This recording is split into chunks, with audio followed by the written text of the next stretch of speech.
That sounds wonderful. Thank you, Harold. To the streets next, and the latest on a brazen Easter Sunday shooting near Jane and Finch. Dwight Drummond's been speaking with 2 area residents fighting an uphill battle to give their neighborhood a good name. It makes it a lot more difficult for us, because we're trying to put something positive out there, but yet something negative happens. I feel, it's kind of unfair that Jane Finch always gets blamed for these kind of things.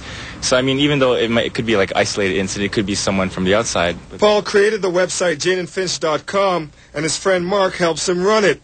They post positive messages about the neighborhood they both grew up in, trying to combat all the negative attention. But this weekend, they were reminded of how difficult a task they face when Jane and Finch was back in the news again after a 33-year-old man was shot in the groin, hip, and arm. What makes this even more disturbing is that children were actually out here playing while the bullets were flying.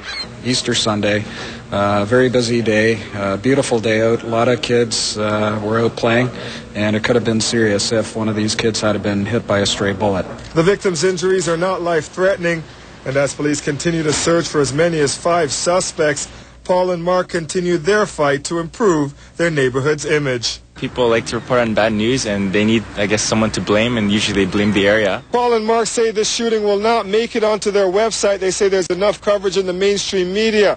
They'll continue to focus on the positive aspects of this community, which they feel does not get enough attention. In Jane and Finch, Dwight Drummond, CityPulse.